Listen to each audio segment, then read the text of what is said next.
On behalf of the foundation, I would like to thank our co-sponsors of the program this evening, the Friends of the Walnut Creek Library, the East Bay Times, and Minuteman Press. We're grateful for their support that allows us to bring programs like this to the library. We are also grateful to all of you for your support of the Walnut Creek and the Ignacio Valley Libraries. We just came off our fabulous Wonderland Gala last month, and I see many of you in the audience who were at the gala. We also have another opportunity for you to support the library with fellow library lovers. On September 10th, we are going to have an evening called Mockingbird Magic at the home of Dick and Sally Ingram on Mockingbird Hill. And it'll be an evening where we have wine, food, beautiful views of Mount Diablo, and another way for you to support the library. There's information out at the front desk on how to purchase tickets for that event, and we hope to see some of you there. So now, Little Women. We all probably, or many of us, I should say, probably read Little Women when we were much younger for the first time, and perhaps we've read it again in later years in our book clubs or just on our own. We've probably seen the screen adaptations. Who's watched Little Women just recently on Masterpiece? And if any of you watched PBS's Great American Read last night, you'll know that Little Women is on the list of the 100 books for the best loved novel in America. Vote for it. So we're here tonight with a panel of scholars who are here for the American Literature Association conference in San Francisco. We're so fortunate that they came out to Walnut Creek this evening to talk with us about Little Women, why it endures in our hearts and our imagination, and what makes this book relevant 150 years after its publication. So at this time, I'd like to introduce our panel. We have Ann Phillips and Gregory Eiselein from Kansas State University. We have Sandra Harbert Petrolinas from Penn State Altoona. Marlo Daly Galliano from Lewis Clark State College in Idaho. Christine Doyle, who is at Central Connecticut University.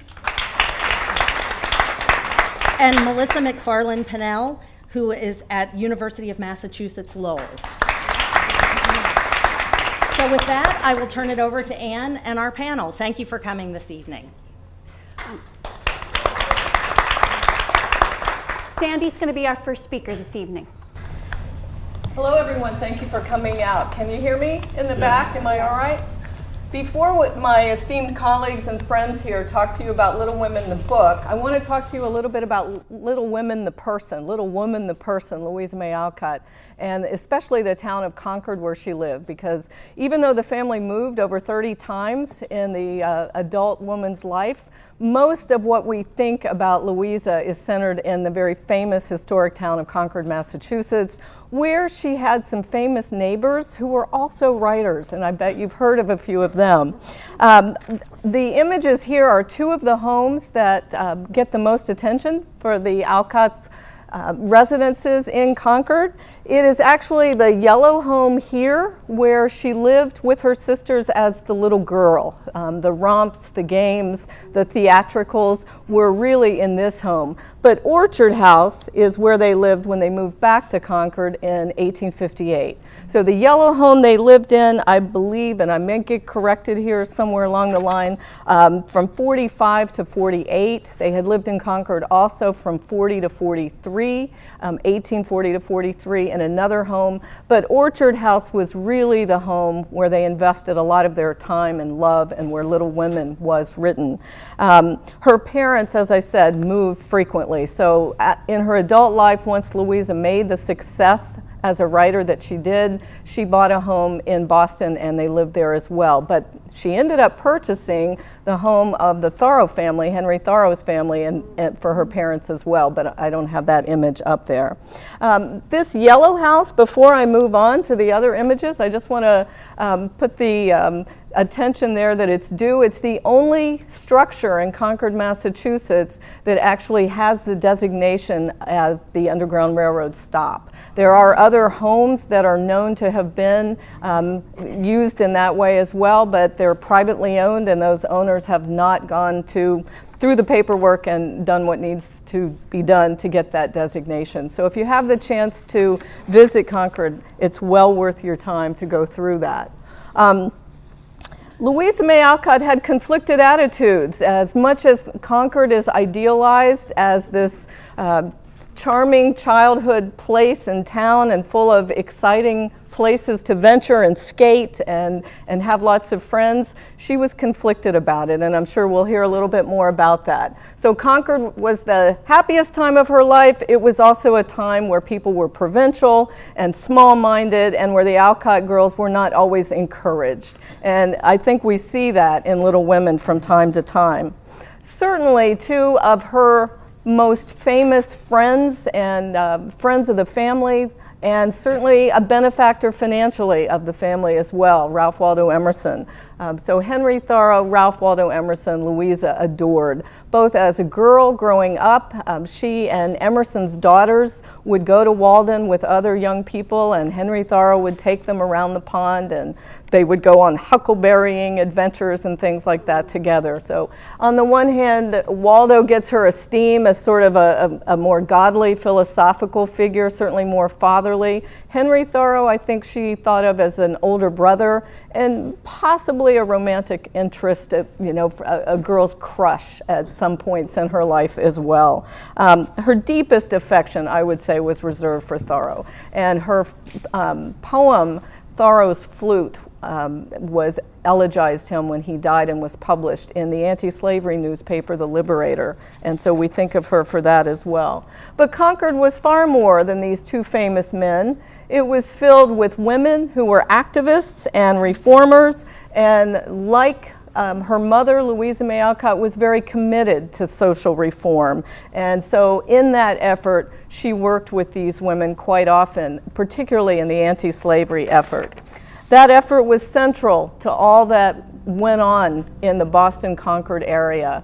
Frederick Douglass, Lewis Hayden, Harriet Tubman, and others came through this town. There were radical meetings on the topic of anti-slavery. By the 1840s, the churches had closed their doors to the anti-slavery women, and speakers were not allowed to talk about that subject from the church pulpits any longer. Harriet Tubman actually came back to Concord quite often during the Civil War. During one point when she visited the town in 1863, she was there to raise money and to collect clothing for freed communities of people in New York and Canada. And Abigail Alcott, Louisa's mother, helped her in that clothing effort and was reminded of the amount of racism that still existed in Concord even as the war raged on, because she was called names when it became clear to people why she was there to collect the clothing. Louisa and her family, as I said, moved back to Concord in 1858, at which time the anti-slavery movement was really in its, what we would call, the most turbulent, almost militant phase before the war broke out in 1861. And Louisa immediately started contributing amateur theatricals, writing little dramas. I shouldn't call them little because they involved many of the people in the community. But you can see from just one letter that Anna, her sister, Anna Alcott, wrote to her father, who was out of town at the time, that again, the Alcott girls were regarded as the upstart radicals, and many of the other young women in the community didn't want anything to do with this particular cause. When John Brown came to town, obviously, for those of you who know something about John Brown and the raid on Harper's Ferry in October 1859, things got yet more radical. He came to Concord in March 1857, again in May 1859, raising money, especially in May 1859, for the Harper's Ferry raid that took place just 5 months later. John Brown was certainly entertained, welcomed. He gave speeches. Bronson went to hear him, as well as Thoreau and Emerson, and the entire Alcott family was very supportive. after Harper's Ferry, Louisa's letters, Amy's, I say Amy from Little Women, her sister May's letters, they make it very clear that the family is upset, supportive, absolutely no doubt at all that what John Brown had done was probably going to be the spark that moved us closer to the Civil War. And this is just one example of many letters that Louisa wrote at this time about that subject. By the end of 1859, this is Abigail Alcott, she has some really poignant journal entries where she's assessing the meaning of John Brown's legacy. And I find this one really interesting, that his martyrdom has perhaps been the event of 1859, that the hour and the man both came at last to reveal to the South their sins and to the slaves their Savior. He came to them with a sword, but he has slain thousands by his word. I mean, Abigail Alcott does not get enough credit for being one of the fabulous writers of the family. And then I'll just leave you with one of my favorite things to tell students about Louisa May Alcott, especially as we are all working our way toward Memorial Day holiday. When you are at Sleepy Hollow Cemetery in Concord and you go to this famous Author's Ridge where you have many nice granite plaques directing you to, and you see the famous graves of Hawthorne and Emerson and Thoreau, and you're standing there and you're all excited, it's this grave that gets the American flag, because it's this American author on Author's Ridge that had Civil War service as a nurse. So I'll leave you with that. We can certainly cover during the Q&A any questions that might come up about any of those topics. So move on to Chris. Okay, I'm going to talk a little bit more about some things we didn't know about her back in that day. We are, of course, celebrating 150 years of Little Women this year. This is a book that has never been out of print since it was first published.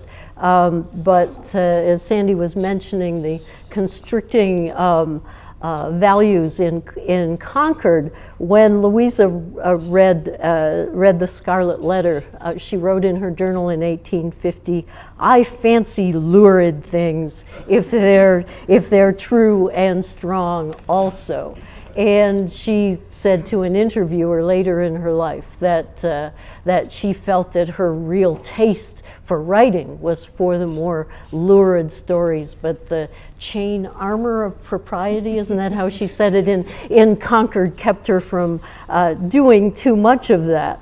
But we know she did do some of that, because even if you read in Little Women, when Joe enters a story in a contest and wins $100 for it, that Louisa May Alcott sent a story to Frank Leslie's newspaper called Pauline's Passion and Punishment, and she won $100 for that. Later in the book, in the chapter that is called Friend, when Joe is in New York, and she is writing to make a little bit of extra money and taking stories to a Mr. Dashwood at the Weekly Volcano.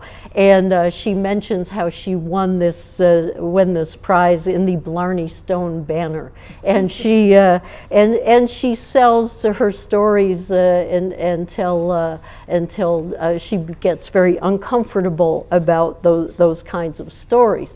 So we knew those were out there, but her first biographer, Edna Cheney, really minimized that sort of thing when she published the biography shortly after Alcott had died, and presented and promoted her as the children's friend. And so a lot of this other kind of writing that she was doing was lost for quite a long time. Her journals, because she kept a list at the end of each month about things that she had sold and for how much. You should look at the complete journal sometimes. It's kind of interesting. We know she was writing those kind of stories as early as 1858. Some of those, they were in the story papers, and some of them were just not around anymore, and they were published either anonymously or under pseudonyms, and so nobody even knew. You could have read that, and you could have not even known that it was an Alcott story. And then came, these are our heroes, Madeline Stern and Leona Rostenberg, who for a long, long period of time in the 20th century were very close friends and business partners in a rare books company. So their business was to look for old and unpublished things, and Madeline was working on a biography of Alcott, and this was in 1943. They were working in the Houghton Library at Harvard and came across some letters from 1865 from the publisher of The Flag of Our Union, whose name was James Eliot. And the letter is from Eliot, and it says, "You may send me anything that you do not wish to father, or that you wish A.M. Barnard or any other man to be responsible for, and if they suit me, I will purchase them." So they had a name, A.M. Barnard, and they had a publisher. Unfortunately, this isn't during the middle of the Second World War. The Library of Congress, and I still don't understand why this is, but had locked up all the existing copies of some of these old newspapers, so they were not available to Madeline and Leona at the time. But they did go back and start going through them when they were available again.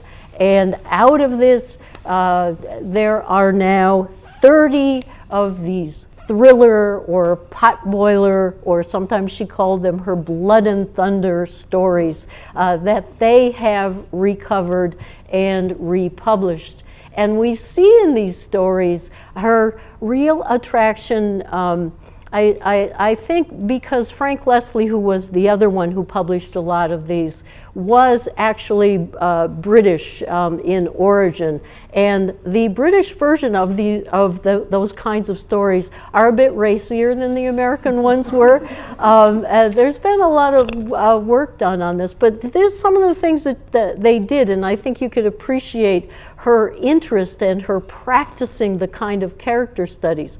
They focused on women characters. They centralized women characters, and not just women who were home raising families, but adventurous kinds of women, actors, people out in the world and doing all kinds of, I mean, there's a perilous play, they're all doing hashish, and I mean, these are really wild stories. If you've never read them, Behind the Mask is just a fabulous story, probably the most best written one of any of them. And the ones that are the best of them came right before Little Women, 1866, 1867. They put women as central characters, and they also, a lot of them had their wild stories, but also made social commentary at the same time, the British forms of these. And so you can see why she would be so interested in them. So we now have a whole collection, about 30 of those stories that help us reflect back on Little Women and the kind of dynamic characters that she created, and especially Jo March, who will probably live forever for many of us. And then the one that I got personally more connected with, a story that had never been published. It was sitting also at the Houghton Library in their special collections in a manuscript. She wrote this story at about that same time as well, and sent it to Mr. James Eliot, who sent it back saying it was, quote, too long and too sensational. And so she just put it on a shelf and never did anything. There are some marks on it. Yeah, that was my scholarly thrill. I went up there to read it, and they plunked this book in front of me. That was her manuscript for this book. She touched these pages. Right? Took me half an hour just to even open it and do it. But I worked with it when I wrote my dissertation, and then after that. It went on the open market, and a fellow who was actually a school principal at a New Hampshire high school that is built around largely Bronson Alcott's educational theories, he bought it, and it was published as A Long Fatal Love Chase. And it is, this is a story about a woman who is tending her elderly grandfather who doesn't appreciate it, and she says, I would sell my soul to get out of here, and knock, knock, knock, Philip Tempest at the door, who sweeps her off and marries her without mentioning that he's already married. And when she finds this out, she runs away from him, and he chases her all over Europe. It is quite a wild story. But this book, this was published in 1995. Louisa May Alcott had a new bestseller in 1995. It was reviewed in the New York Times by Stephen King, who did a wonderful appreciation of it, and it was translated into other languages and sold all over the world. This is the last picture I have for you. In England, it was published as The Chase, and there's all this kind of filtered thing. And that thing on the right side is the Dutch cover. And as many times as I have read Long Fatal Love Chase, I don't know where that scene is in this book. It's wild, but it's not that wild. But I think it's wonderful that after, more than 100 years after she died, she had a new bestseller. Okay, Greg, it's all yours. Thank you. I did not read Little Women as a kid. In fact, I had read, when I was a graduate student, I was reading these and her nonfiction and some other things before I read Little Women. And so I was primed when I read Little Women it was a very dark book for me. And it was the raciness of these thrillers I just saw on every page of Little Women. Little Women's interesting because it is both a book that's beloved, and in the 19th century it was beloved by a wide range of people. It's often considered or talked about as a girl's book now. And it was in the 19th century as well, but there were lots and lots of boy and male readers, including Teddy Roosevelt, who, for instance, who loved the whole series and talked about them as really wholesome books. And they are really wholesome books. He worshipped them. If Anne interrupts me, we do research together, and so we often are on the same wavelength. He's promised he's going to interrupt me too, so it's okay. Is anyone here read YA novels? See some hands. The Harry Potters. A lot of people. The Hunger Games. The Hate You Give. The John Green novels. Things like they're all over the bestsellers. And for me, it's because of Alcott. Before Louisa May Alcott, children's literature is dismal. It is. I would love to make it more nuanced and complicated than that, but it's not really. It's dismal. The stories are, the really bad ones are like kids go do naughty things where they don't obey their parents, and then they wander into the woods and get eaten by a bear. And I'm not exaggerating. Even the really good stuff before Alcott that features child protagonists. I love Dickens, and Old Curiosity Shop has this great character, Nell, or Uncle Tom's Cabin has little Ava. These are fantastic characters, but they're not of this world. I mean, they don't do bad things. They don't have childhood impulses. They are saintly. They are angels here on earth. this changes after Alcott, and not all at once. I mean, the other big bestseller around Alcott's time is a book series known as Elsie Dinsmore. Did anybody read these or know these? Yeah, they're not as famous. There were a lot of Elsie books. Dozens. Elsie's, they're miserable. It's just this constant self-denial and punishment, like extreme punishments for doing little things that are wrong, and they're not fun. Can I talk about the piano scene? Please. Okay, so Elsie's father is very hard-hearted, and he invites his friends over on a Sunday, and he insists that she play the piano for the friends, but it's Sunday, so she can't because she's an angel on earth. And so she sits at that piano, she's on the bench, and she refuses to play until she passes out and falls over and hits her head, and there's blood everywhere. And this is the moment that starts to convince her father that maybe he needs to change his ways and be a better person. That's like the liveliest moment in Elsie's life. And so when Little Women comes around, all of a sudden you get this story about these four sisters and the boy next door, that they go do fun stuff. They do theatricals together. They play. They go on picnics. They do outdoor sports. They play card games. I mean, the book is fun. There are moments of moralizing, and this isn't my point, but I think the moments of moralizing to me are really important. They're often about anger's not going to get you anywhere, which is something I think. But a lot of the moralizing, one of my favorites, okay. So you know the story, the part where Amy gets caught with the contraband pickled limes? She has to throw them out the window, and she gets her hand slapped. And as this part of Little Women, Marmee teaches each one of the daughters a lesson. And Jo learns to control her anger, and her anger was almost lethal. With Amy, I wrote down the quote so I wouldn't get it wrong.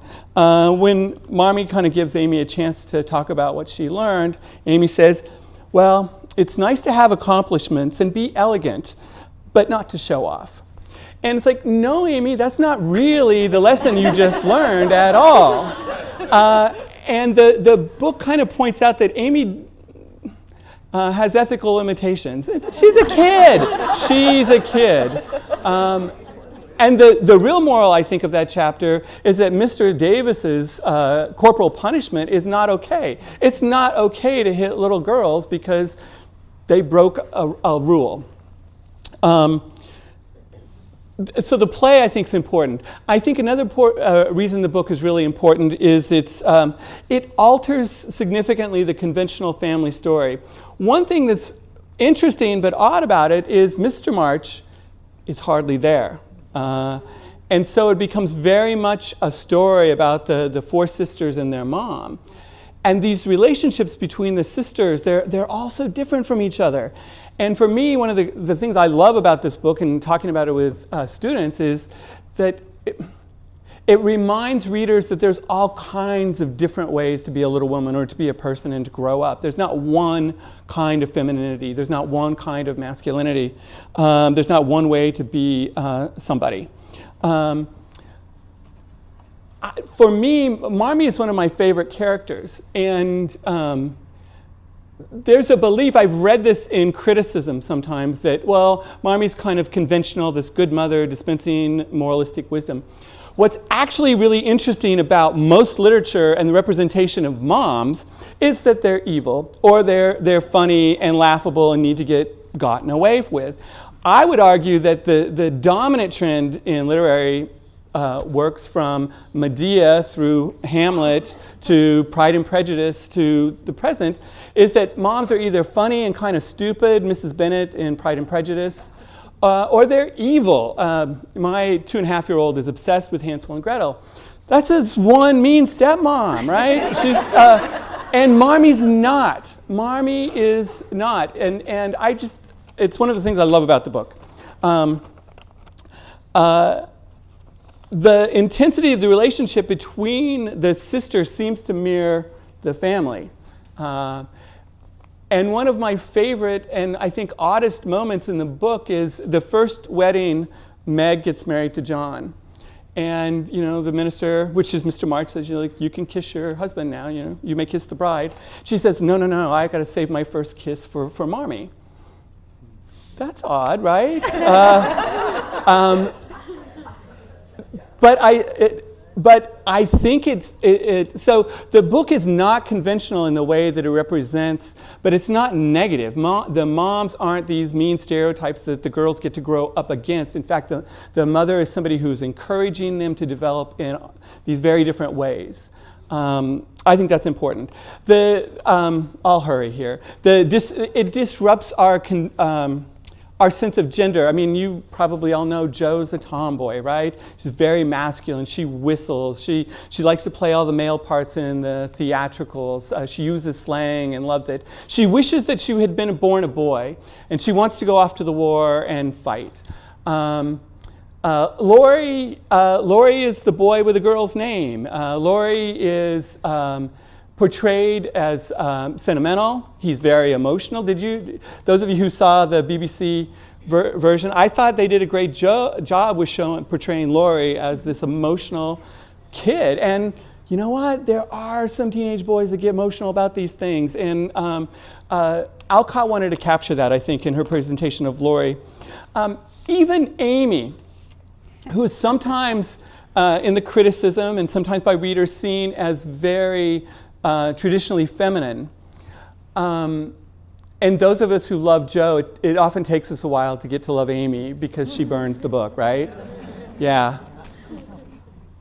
And it was years. Anne and I talked about this for years. I could not forgive Amy. I just how could you do that to her book?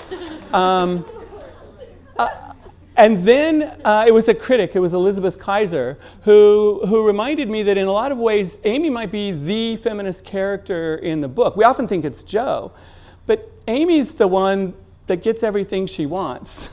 and part of Elizabeth Kaiser's point is, isn't that one part of what feminism is about? Is that maybe women should get what they want. So she gets the trip to Europe, and she gets Laurie, and she gets a lot of money, and she doesn't suffer that much. And I think Amy is really interesting. The marriage plot is topsy-turvy. If you read part 1 of this, everybody back then and now expects and wants Jo and Laurie to get married. Alcott won't do that for us. I think she knew all along that would never happen, that she didn't really struggle with that one. But what she did struggle with is, should she marry Professor Bear, or should she stay, spinster. I didn't want to use that word, but it's the word she uses, right? An old maid. And so I think it's interesting that she disrupts the marriage plot. The book continues to be really important to people. Some of my quick examples, the number of people who are fans of Little Women is diverse and long. I'm going to just read some of them to you. Sandra Day O'Connor, Ruth Bader Ginsburg, Laura Bush, and Hillary Clinton. One of my favorites, as they know, is the rock star, Patti Smith. And Sandy was just telling me that Patti Smith's daughter, Jessie, is a member of our society. I didn't know that until right now. I'm thrilled. I like rock and roll. And Patti Smith she's written the introduction to Anne Boyd Rue's new book about Little Women, or the new edition of Little Women. Which is awesome. The number of writers is impressive. Stephen King was mentioned, Gertrude Stein, Ursula Le Guin, J.K. Rowling. This is my only quote here. Is Rowling said about the book, "My favorite literary heroine is Jo March. It is hard to overstate what she meant to a small, plain girl called Jo, who had a hot temper and a burning ambition to be a writer." As Chris pointed out, scholars didn't really talk about Alcott. In the 40s, Leona Rostenberg and Madeline Stern made some important discoveries, but most of when academic critics in the 19th and 20th century will mention Alcott, it's dismissive. this starts to change in the 70s and then the 80s, and then in the 90s, I think it just kind of explodes, the criticism. The other thing I would point out is the number of spin-offs and adaptations from the 1933, which is not the first, but it's one of the famous ones with Katharine Hepburn as Jo, the 1994 Winona Ryder. There's a whole bunch. There's one coming out that we're going to talk about, the mini-series. There's a graphic novel that's being released right now called, has anybody seen it? They live in Brooklyn. It's called Meg, Jo, Beth, and Amy, but it's a graphic novel, modernized version. There's an opera. There's some mashups, Little Vampire Women and Little Women and Werewolves. There's fan fiction sites. There's a YouTube series called The March Family Letters. This is one of the things I want to talk about at some point, but I think this is one of the stories of American literature, this kind of quartet of girls becoming women who've got 4 very different personalities. And once you realize, like, oh, this is a story, this is a kind of structure that many people have used since Alcott, you see it everywhere. Some example, HBO's Girls, Showtime's Sex and the City, The Facts of Life, Designing Women, Golden Girls, Petticoat Junction, I'm not sure about. But I think maybe, Desperate Housewives. And as Chris and some others have mentioned, it continues to be on these best ever kind of books. And 150 years later, that a lot of people say, no, this is my favorite book ever, I think kind of testifies to its enduring significance. And I'll turn it over. And hang on, because I'm going to add just a couple little things. So I want to tell you just briefly about the manuscript, the text of Little Women. And I'll have a little exercise for you to go home and do when I'm done. So when Alcott wrote Little Women, it came out in October of 1868, and she had been asked by a publisher in Boston to write a book for girls because there were books for boys that were selling very well, and so the publisher said, we think you should write a book about girls. And at first she's like, well, you know, I don't really know very many girls and I didn't really like very many girls, but okay, fine, whatever. And there's other possible reasons why she was coerced into writing this, but she gets interested in the project, she starts writing it, and she starts thinking about her own family's history and their experiences, and she's much more enthusiastic about what she's written by the time it comes out. So don't just take that, oh, I didn't like girls very much, and leave it there, because she didn't leave it there. She grew from that position. But so it comes out in October. Immediately it's a bestseller. Immediately she's getting letters galore and commentaries from everybody who knows her about what's going to happen to these characters. You have to tell us more of the story about these characters. And so November 1st, she starts writing the second part of their story. She finishes it by January 1st. It comes out in April of 1869, which is why this 150th anniversary of Little Women actually starts this year and spans into next year. But so for years then, there were like 2 volumes of the story of Little Women. And they were sold, you know, with similar bindings. You could buy the 2 parts, you know, and they were, and I have seen, by the way, Emily Dickinson's sister's copy of Little Women, and I have seen Sarah Orne Jewett's sister's copy of Little Women, and we wonder about whether they had sisters who wanted to burn their books, but anyways. So for about 10 years, the books were sold. You could buy each part separately. Okay. In 1880, the book company puts out a 1-volume version where they put them together, they, you know, number the chapters consecutively, and a funny thing happened. Some of the text changed. And that version of the text is cleaned up, it's more grammatically correct, it's sort of aiming more towards conventional, at least middle class sort of approval. And I think that Alcott was criticized for bad grammar and what Edith Wharton called the laxities of the great Louisa, because she was being a snob. There, you have it. And Alcott didn't make those changes. Somebody at the book company made those changes. But here's the thing, if you read Little Women anywhere in the 20th century up until maybe almost the mid-1980s, The version you read was the cleaned up version. And I'm going to give you just a couple of different examples of how it was changed. In the very first chapter of Little Women, the girls are talking about, you know, Christmas won't be Christmas without presents, and they're talking about the Christmas theatricals and so on and so forth. And Jo is talking about how irritating it is to her to have to go help Aunt March every day. And she says, you know, that she gets so frustrated about it that it just makes her, Jo, want to box Aunt March's ears. And that's, you know, like whap, whap, whap, whap, whap, right? That's like a violent animated image. It was revised that it just makes her want to cry. Her, Jo, want to cry. There's a world of difference between Jo who wants to box the ears and Jo who wants to cry. In the original text, Marmee's not terribly attractive, but she's a fabulous mother and they love her. That's where the energy is centered. In the revised version, she's suddenly a noble-looking woman. That's a direct quote. Laurie is the same age as Jo in the original version, and he's much more Italian and ethnic. He's got a big nose and, you know, dark skin. And by the time they clean him up for the later version, he's older, taller, more handsome. What a beautiful nose, yada, yada, yada, okay? Jo's full of Dickens Wellerisms all the way through the first edition, and they take some of those out. There's also, so this is if you have a copy of Little Women, I want you to go home tonight. I want you to look at the first chapter, and in the first 2 pages, Jo, first of all, is saying, I'm sure we grub hard enough to earn some rewards. If it's grub, you've got a first edition version. If it's we work hard enough, you have a revised version.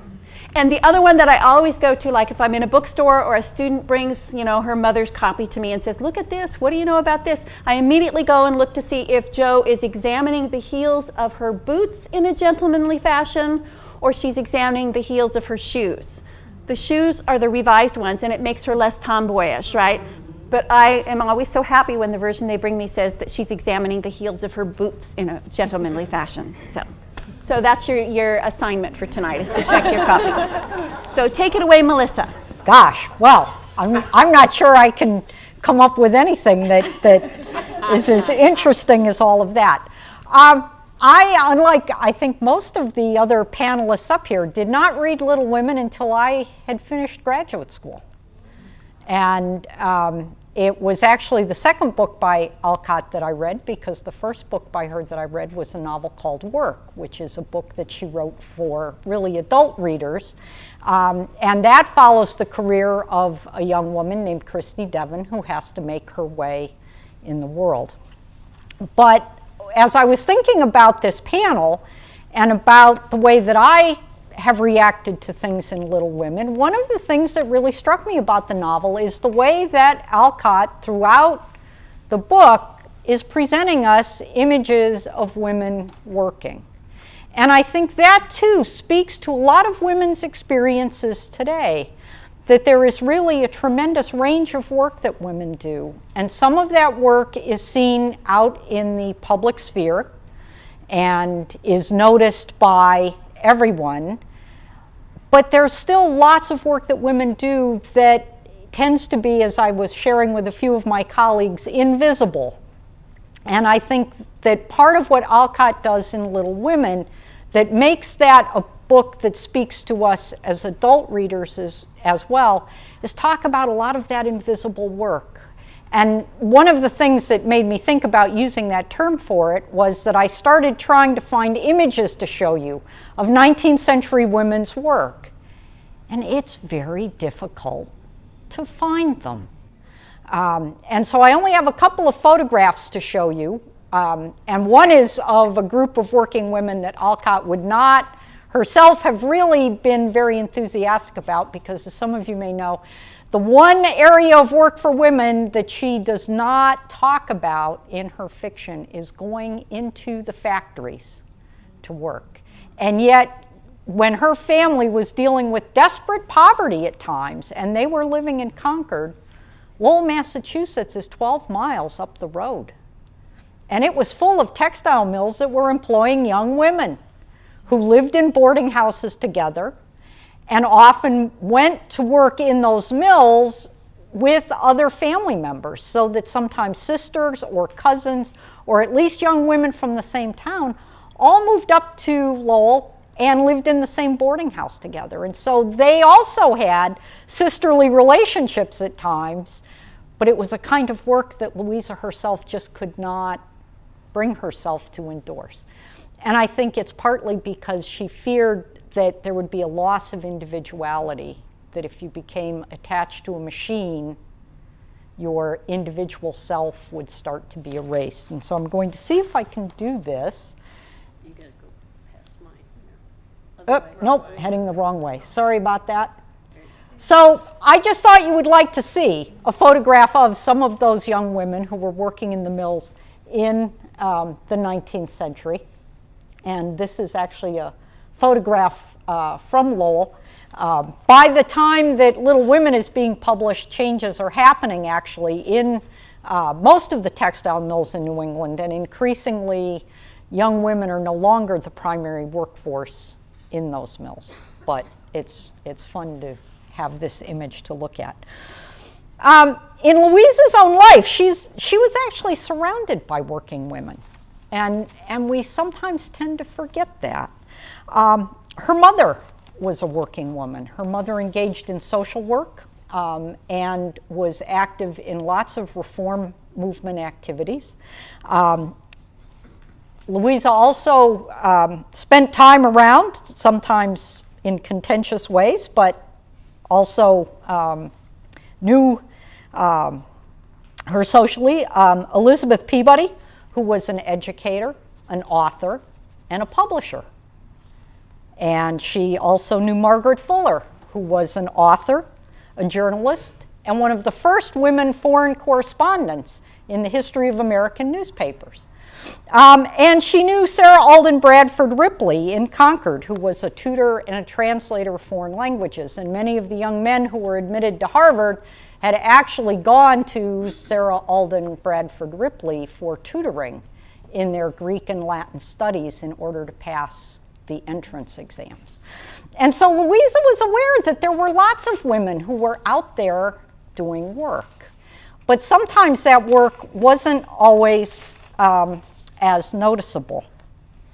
And so throughout Louisa's fiction, women are also working. And they face lots of challenges. And some of these we see in Little Women. Others appear in some of her other novels, including Work and An Old-Fashioned Girl. But among those challenges that they face are poor wages, exploitation, both in terms of the hours that they're expected to work and sometimes the kinds of work that they're expected to do, and a general lack of respect from some of the people who employ them. They experience isolation in their work, and especially for seamstresses, and I do have an image here of a young woman working as a seamstress, but oftentimes work as a seamstress was done at home, and it was done as piecework. And so the young women who were doing that work often felt very isolated because they were not part of a boarding house or part of a factory workroom where they would be interacting often with others. They also at times felt that they were going against popular norms and the domestic ideology of the 19th century when they were working outside the home. And yet for most of these young women, that work was a necessity. The income that they brought in was not only to buy things for themselves, but often really to help support their families. And Louisa herself often felt driven even to do much of her writing as a means of raising funds to help support her family. And so one of the motivations to work for many of these women was not just self-support, but also support of their family. Others looked to develop their personal talents, and we see that within Little Women, both in terms of Jo's choice to pursue writing and then Amy's desire to be an artist. A number of figures in Alcott's fiction also engage in service work and efforts for social change. And I have to say, they also, at many times, and this comes up in fact in Little Women, and Marmee sometimes even gives voice to this sentiment, they sort of modeled that old New England Puritan distrust of idleness. You know, too much leisure gets you into trouble. And some of you may know that in colonial Massachusetts, at least, there were actually laws on the books in the early decades that any woman or child who was not involved in doing other work should be spinning yarn or flax to be able to produce fabric, because there was such a shortage of it. And so the idea that anyone might be sitting around doing nothing was just too dangerous to contemplate. And so when we look at the different kinds of work that women are doing in Little Women and also in some of Alcott's other fiction, we see things really in, I think, 3 different categories. One of those is the work of the domestic sphere. And this is the work that is most often what I tend to think of as the invisible work. And yet, if you look closely at many of the chapters of Little Women, we see that work going on. The cooking, the cleaning, the sewing, the gathering of foodstuffs, the preserving of foodstuffs. And part of what Alcott gives us a picture of is what it takes to run a household. And it's not an easy job. As Hannah, their domestic, says at one point, housekeeping ain't no joke. And she means it. And so there is a way that in the novel we see how order and planning and the coordination of efforts is crucial to being able to keep a household running. And as Anne knows, one of my favorite chapters in Little Women is the chapter Experiments, when Marmee decides to let the girls have their week of leisure and do as they please. And she even takes off for a whole day and lets the household descend into almost total chaos. And we see Jo's attempts at cooking and discovering that it takes more to prepare a palatable meal than simply coming home with a basket full of random items in an attempt to assemble supper. But we also are given a chance to see the importance of domestic help in those 19th century households. Even a household of modest means often had at least some hired domestic help, some individuals who lived in, others who came in and did day work, because one of the things those women had to do was haul water into their houses often. And we forget what a chore that can be when you have to haul water into the house 20 or 30 times a day to do all of the things that we take for granted when we turn the tap and there it is. Louisa also draws on some of her own experience, not only in Little Women, but also in work, in looking at the experiences of young women who go out to do domestic service. And she found it herself a harsh and difficult job and presents it that way in some of her work. She also gives us pictures of what we might think of as bridge occupations, those that exist between the private sphere of the home and employment outside the home. And among those, I've included in my list the role of governess or tutor, and we see Meg functioning in that role in Little Women, and sometimes complaining about the challenges of keeping a group of young children somewhat under her control and attempting to teach them something. We see the role of companion secretary, which Jo plays for Aunt March early on. And we also see at least mention of the work of seamstresses, although it's often the sisters themselves who take on the work of sewing for other family members as opposed to hiring someone to come in to do it.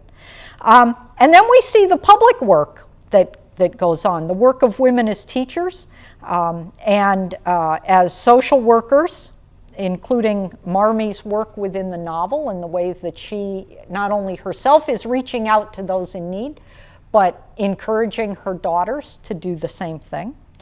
Authorship is something that I think of as a public role, but in chatting with my colleagues a bit, I will admit that it's sometimes also one of those bridge professions, because although women's names were sometimes on their work, other times they're publishing under pseudonyms, and it was work that they could do at home and send into a publisher. And then we have the factory work that women during the time period were engaging in, and even if Louisa wasn't herself an enthusiast for it, it often provided at least some women with opportunities not only to earn money for their family, but for a few of them to save enough money to put themselves through college. And a few of the young women who worked in the factories of New England saved their money and put themselves through school at places like Oberlin that were beginning to allow women not only to study, but eventually to take their degrees. And so that part, I think, might have made Louisa feel a little better about that work. One of the other things that I would like to give Louisa credit for is that she was interested in trying to create common ground among working women. And one of the endeavors that she helped to support in the Boston area, which we don't actually see in her fiction, but is recorded in her letters and in some of the biographical material written about her, was her willingness to support the development of the Women's Educational and Industrial Union. And I just have a sketch of the building in Boston. This was on Boylston Street. It opened in 1877. And it was a place for working women to come to be able to share companionship, to take classes, to improve their skills, to venture into professions that were not at the time readily open to women. And in fact, it provided some of the same services that we later associate with the settlement house movement, but it predates the establishment of Hull House by almost 12 years. And so I think Louisa deserves a lot of credit for wanting to think about a place where women from all different working fields could come together and support each other and sustain each other and help each other grow and develop as they pursued their different avenues in life. And so I wanted to sort of highlight the fact that she was really committed to seeing women succeed in their working lives, whether it was as authors or in some of the other ordinary occupations that those women pursued. And I'll turn things over to you. Great. Well, I'm so excited to be sitting here with all of these people whose work has been so important to mine, and to talk about Little Women. I did read Little Women as a child, but I was thinking about this. Many of us who come to Little Women as a child reader are given a copy by a mother, aunt, grandmother. This was not the case with me. My mom's family didn't read. My mom is a reader now, but I got my copy of Little Women from the library after my best friend in the 3rd grade read Little Women because her mom passed it on to her. And so I didn't love it, that first reading, but it stuck with me. I read it again in college, and then in graduate school, and through a strange turn of events, I ended up writing a Louisa May Alcott dissertation, so I have had lots of time to read this book many times and to appreciate it. Okay, so I'm assuming that many of you in this room love Little Women. Maybe you've read it more than once. Maybe you have different versions of the novel in your home. Maybe you've seen some of the many adaptations that exist, either on the stage or in the film productions.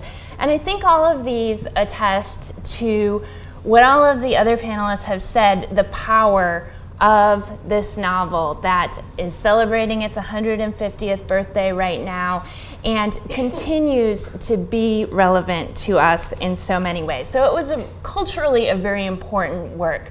I would say it's revolutionary. And we know it's revolutionary because it changed American literary fiction, or even literary fiction in general, women's fiction, children's fiction. But I think it's also revolutionary within the scope of our social and political being. And so what I'm going to talk about today are the ways that Little Women has engaged with some of the social and political movements over history. And I'm going to start with what is no one's favorite movement. And before I get to temperance, I should say that, of course, the most important movement we should be talking about when we're thinking about Little Women is abolition, right? Obviously, the novel was written in the period where this would be the conversation that everyone cared about. There are much more accomplished scholars who have done excellent work in talking about abolition, and you can find that in many places. So I'm going to talk about some of these less popular movements that are specifically connected as well to women's movements and women's lives. So, temperance, not a particularly popular movement. Some would even say a failed movement. If you look at these women, I don't really want to be BFFs with them. And yet, temperance was an important movement in the 19th century, and it was an important movement to the Alcotts. And I would like to offer us the idea that thinking about temperance, talking about temperance, gave women a way to talk about very serious issues like harmony in the home and domestic violence. And so we shouldn't ignore the importance of this movement either in the novel or in our history. And you may remember that at Meg's wedding, she extracts from Laurie a promise. She makes the temperance pledge and says, I won't drink for the rest of my life. And Alcott's very specific about how important this was to him. She says, Laurie thanked the March Girls for this all his life. It made him a happier and better person. So moving on to a movement that was a little bit later, women's suffrage. Alcott, of course, would not live to get to see women voting in national elections in this country. She would have had to make it till 1920 for that. However, she was always a promoter of women's suffrage, and in 1880, she did vote in the local school committee election in Concord, Massachusetts. You'll also see voting is something that is important to the March Girls and Little Women. Do you remember when Laurie wants to join the Pickwick Club and their society? How did they decide if he gets to join? Well, I mean, there's some discussion and some debate, but ultimately the girls hold a vote. And so they are practicing women's suffrage in their own level of civil government. Moving on, civil rights. The civil rights movement, of course, encompasses so many things and so many goals, produced many changes, culminating, of course, or maybe beginning, with the Civil Rights Act of 1964, which prevents discrimination on the basis of race, color, religion, sex, or national origin. It's not specifically a women's movement, yet we can't think about women's movements without also thinking about civil rights. My focus today would be on integration and integration of education, which was something that was important to Alcott, and it's important to the March Girls as well. Do you remember in the last 3 pages of Little Women, there is a mention of a quadroon. When Joe and Professor Bear start their school, the Beargarten, they admit a merry little quadroon who could not be taken in elsewhere, but who was welcome to the Beargarten, though some people predicted that his admission would ruin the school. And so Plumfield was an integrated school. Wow. This figure is clearly based on Susan Robinson, the African-American student who was admitted to Alcott's father's school. And again, there was a lot of concern over whether that would be appropriate or would ruin the school. So Alcott was really ahead of the curve here in discussions of integrated education. This is 85 years before Brown versus the Board of Education and 95 years before the passage of the Civil Rights Act. Finally, the women's movement. We sometimes call it women's liberation or feminism.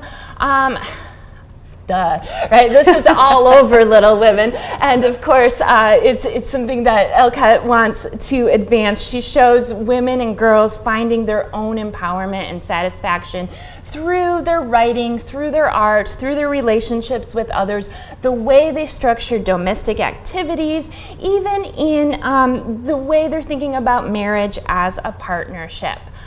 Also, Alcott anticipates discussions of women's pleasures and fulfillment.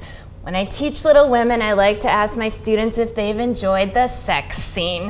Now, this is a subtle but important scene of intimacy and pleasure. After Meg and John have a discussion about finances, Alcott carefully includes a moment where Meg puts on John's coat. The coat that he is only able to buy because she returns the dress and they have enough money to do this. She puts on the coat, welcomes him home, kind of racy, and if we might have missed it, what comes next is a blissful state of things. And so, so she's engaging with ideas of pleasure. Again, I think really a nice thing to remember that in 1868, 1869, Louisa May Alcott is thinking about these. Finally, I'd like to connect Little Women to a very, very recent movement, the Me Too movement. This was originated by Tarana Bark. Early in this century, it went viral in 2017, and women all over the world have been sharing their stories of sexual harassment and sexual assault. Now, I'm not saying that Little Women is a narrative that's maybe directly engaging with sexual assaults, right? That's not going on there. But Alcott does actually deal with that in some of her other works, such as How I Went Out to Service or Work. There's just a piece by Harriet Rison. But what she does in Little Women is she sets the stage for the Me Too movement that we are experiencing right now by saying that women's stories matter. Girls matter. They have things to say, and we will listen. And for 150 years, we have been listening to those stories and enjoying and appreciating and thinking about how much they do matter. That's awesome. All right. Okay, so we want to finish by showing you a trailer for yet another film that's coming out.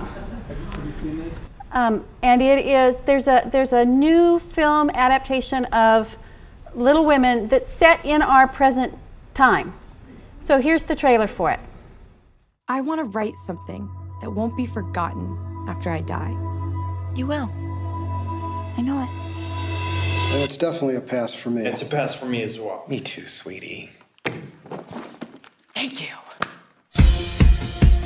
I just don't think I can compete. You're the best writer I know. You don't get out much. There's no shame in changing your mind. You're still youngish.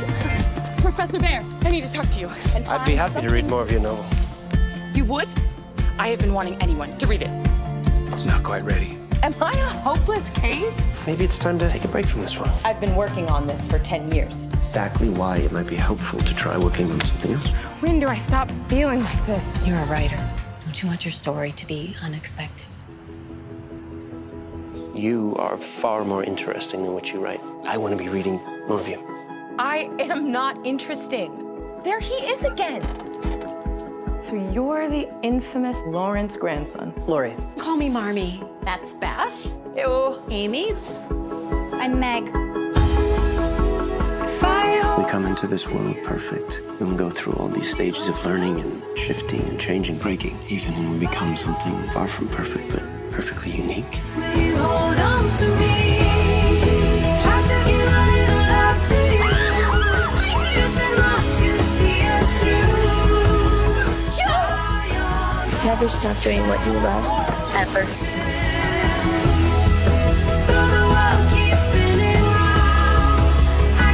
Well, growing up, you have to deal with that. I guess no matter how many drafts I send, he still reads them. So. Oh, well, then he definitely has a crush on you. All right. You're my person. I guess broke, Marmy has Dad. Lori has Amy. I have you. I, Joe March. I, Elizabeth March. I, Amy March. I, Margaret March. To always help each other reach our castles, no matter where they may be. Go ahead. Close that. Yeah. Oh, that's good enough. I think you've been a very patient audience. Do you need to like stretch just a little bit? Wiggle here a little bit. I think we have a little time for some questions. If you have any questions, if we haven't worn you out. Yes? I noticed nobody mentioned Beth. Yes. I love Beth, and I think she's really important. Yes, a question about Beth? What about Beth? No, I was just curious that nobody mentioned her, because when I read it, she was a big part for me. There are some critics who say really nasty things about her, about basically they're glad she's dead and she was boring. I totally disagree with those. Greg, take it. Well, no, one thing, true life confession, it's hard for me to talk about Beth because I get choked up. Like, I find this part of the story genuinely moving, and every time I read it, it gets me. And I'm not the only one. Did you ever see that episode of Friends when Joey reads well, he has the same reaction. So it's hard to talk about, but I think it's super important. One of the great conversations we had, and if you want to jump in here, is that we've noticed that our students seem increasingly interested in Beth. When I first taught this, I was blinded by Joe. I thought like everybody loved Joe, and Joe was the reason you read the book. Then I learned no, it's the all four sisters. But I mean, is that your experience that Beth is seemingly very, very interesting to millennials? There's an online. It's a combination of vlogs, Tumblr entries that the girls supposedly have written. Twitter feeds, all this kind of stuff that's built together into this thing called the March Family Letters.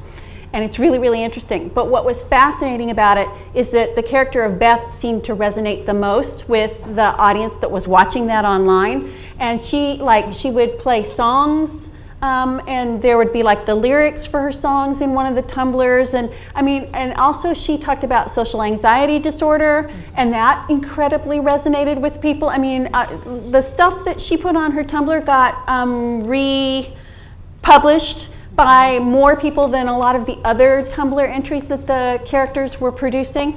I think she's in her moment somehow, that what she experiences is something that a lot of young people today are experiencing, and a lot of readers today of whatever age are experiencing and learning how to talk about, and that she's incredibly relevant. So thank you for that great question. I think that BBC production that was just on spent more time on Beth than any production I've ever seen.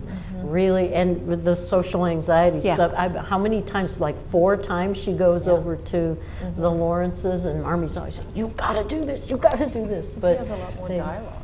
Yes, they really spend a lot of time with And in her. that production and in the March Family Letters, the setup for that is that Marmy is in the Canadian military and she's been deployed overseas, and so the girls are doing the video logs for her as the letters to her. But so Beth gets to say a lot of the things that Marmy would have said if she'd been there in that production, and that was true for this last production as well, that she becomes the mouthpiece for a lot of those truths that Marmy would have otherwise shared. Yes? There's a recent novel by a prominent woman writer called, I think, simply March. Yes. And it's about the father, and I haven't read it, but I wondered, is it worth reading? A question about Geraldine Brooks's March. Who wants to field that one? Go, Greg, go. It's a Pulitzer Prize winning novel, right? It was, or a National Book Award? It's an award-winning novel. It is. She's a great writer. I don't like the book. I think part of it is feeling so, and I don't want to. It's the Mr. March in there isn't really like Bronson. He has an affair. Bronson's not really an affair guy, and who knows, right? But I'm not a fan of the book, but are there? I kind of am. Yeah. Go. So yeah, Absolutely. What it does is if you read March, you will never read Little Women again in the same way. So you kind of have to give up, because suddenly you get this new characterization of a character who doesn't get many lines in the novel, and he's not probably what you would imagine him to be doing. As Greg mentioned, I don't know that I find what happens to him completely plausible, but I think Geraldine Brooks's way of negotiating with the fears and anxieties that are wrapped up in having Dad away from the house in the war is worth thinking about it. So I'd recommend reading it. And it's fiction. I mean, I don't really like that argument when people say, well, that's not how Bronson Alcott really was. And that's kind of how I feel, but I don't know if that's a good argument. Thank you. In the back. I did read Eden's Outcasts. It talks about animal rights and stuff. The question was, Louisa May Alcott going around productively, so when she went to Boston, did she become a meat eater, for example, or was she really into the animals' rights, except for milk, I guess, which Bronson had. I'm having a little trouble hearing all of your question. I know it's about Eden's Outcasts, but I need a little more. Vegetarian. Okay. Vegetarianism. Okay. Louisa May Alcott go willingly with her dad on his vegan principles, or did she change when she was living alone in Boston, for example? Please restate the question. Okay, so one of Bronson Alcott's beliefs was that we should not be eating flesh, animal flesh. But Louisa's mother, Abba, liked meat and felt that they should occasionally eat meat. And when she offered and had meat to offer, Louisa partook. And so I don't think that Louisa embraced that belief in the way that her father did.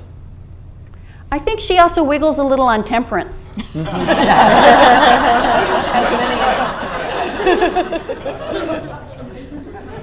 Other questions? Yes? Why did Louisa herself have pseudonyms? Okay. Why pseudonyms for Louisa? Why A.M. Barnard? Do you mean A.M. Barnard? Because she didn't want people to know that she was the author of those particular stories. They were pretty wild for somebody who was a proper Concordian. And actually a lot of the people that wrote those things for the story papers did not append their own names to it. Some of them were published anonymously and some of them pseudonymously. But I don't think none of her children's things or her adult novels were ever. She had the no-name thing, yes. Whatever. It is sort of a thriller, but there was a publisher had a series, and they got well-known writers to write things that they published without their names, and then everybody played this game of guess who wrote this. And so she did one for them, but and that was 1877, and they didn't guess it was hers, which is pretty awesome. What I would add to that is that about the time she's writing this thriller, she's also working on her first novel called Moods, which I consider a very ambitious kind of, it's a transcendentalist novel, and there's not a lot of transcendentalist fiction, and so this is an ambitious project that she's trying to do, and I think she's trying to earn the respect of be a respectable writer. Right, and the thrillers that she was publishing with murder and drug use and cross-dressing, that wasn't respectable. There's a question in the back row. But it paid. But it paid, yeah. This is not a question, this is a comment, but I'm listening to Little Women on LibriVox right now, and I find it to be a deeply Christian novel, and there are a lot of biblical references in it, and I think that makes it such the rich novel that it is. And I feel like Greg, this is my favorite topic. Go. The 19th century is fascinating Because it's this amazing moment in American history they're called the Second Great Awakening. But Americans all over the place start inventing their own religions. The Latter-day Saints might be an example that people are familiar with that still exists today, has millions of followers. I think in 1840, Transcendentalism would have looked like one of these new American religions. The Alcott family is Unitarian, but the Unitarians and the Transcendentalists don't see, I think that Alcott's own feeling, and in a lot of the Transcendentalists, were that the Unitarians it wasn't very spiritual, right? It was about doing good works and going to church and being respectable, but what about miracles? And a lot of, whether it's Thoreau or Emerson or Whitman or Alcott, they're interested, I think, in miracles and this kind of spiritual. With that said, I do think there are definitely these Christian elements. Pilgrim's Progress, the New Testament, the greatest life ever lived, reference to Jesus, it's indirect. On the other hand, I don't know that Alcott's very orthodox. They don't go to church, ever. Yeah, they do. He's supposed to be, what, a chaplain in the war, but they never go to church. She gets married at home, which people did, but they don't even go to church for the wedding. And actually, when the book came out, you remember what they did on Christmas Day, for example, the bloody theatricals, right? That the Ladies' Repository commented in their review of Little Women that this book should not be read on Sundays. So at the same time, they were practicing Christianity, because what did the girls do on Christmas Day but take their breakfast to the people in town, the poor family, and for which they were rewarded. So Christianity, certainly, as they've said, for Louisa May Alcott, was practiced at home and with your neighbors and living the life that Christ professed. It had nothing to do with going to church. Her phrase, which was big in the 19th century, was practical Christianity. That's Theodore Parker, who was a Unitarian minister and a great hero of hers. The Transcendentalists, many of them were fallen away Unitarians, right? Exactly. They cut their ties, but Theodore Parker did not, and she admired him greatly. But she also said that she believed in Buddhism, that she thought that maybe that she thought at times that she had lived before, for example. She writes things like that in her journal. So she was interested in Mary Baker Eddy, the founder of Christian Science. It's deeply spiritual. Christian is a different kind. Practical Christianity is a better. I mean, she quotes the Bible throughout. Yep.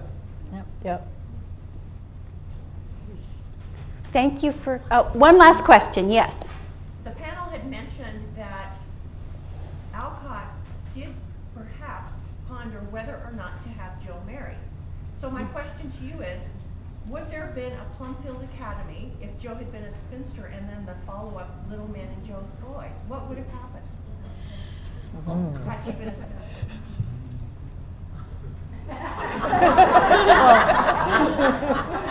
Alcott hated teaching, so she would have had to hire somebody to do the teaching. And it's her money, right? March leaves her the money for it, but she didn't want to be the teacher. One thing to sort of disagree with you on that you said Amy gets, I think you're the person who said Amy gets everything. But my feeling always was I felt sorry for Amy because I felt that Lori really still loved Joe.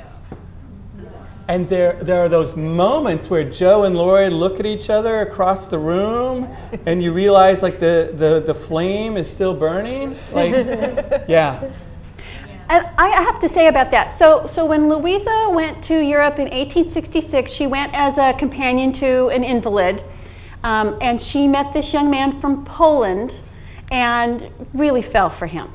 And she said in some of her letters and comments later that, every young man in Concord wants to believe that he was the inspiration for Lori and Little Women.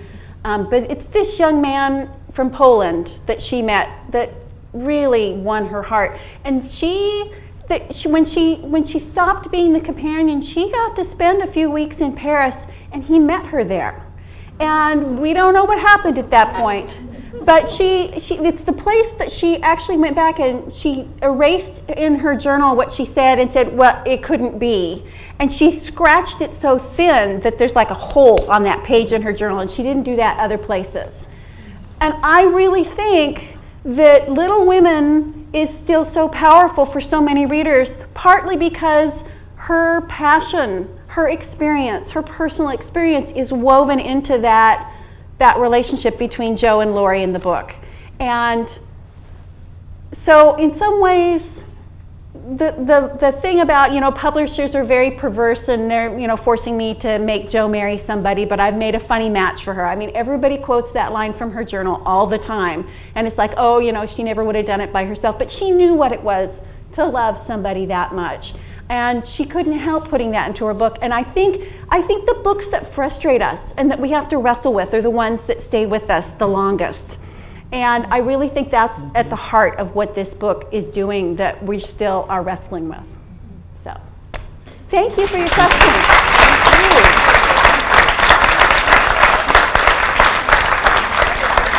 Thank you.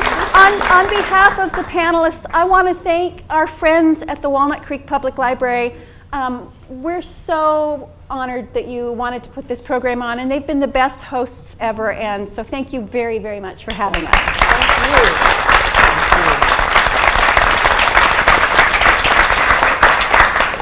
you. Well, thank you to our panelists for being here. We are so grateful that in addition to their trip to San Francisco, they took Bart out to Walnut Creek to be with us this evening. We're so thankful for you being here with us this evening. And for all of you who have attended, we hope to see you at the next Live from the Library program. It's on Wednesday, June 20th, and it is called For Singing Out Loud, and it's an evening with festival opera. So we hope to see you back at the library in June. Thank you so much. Thank you.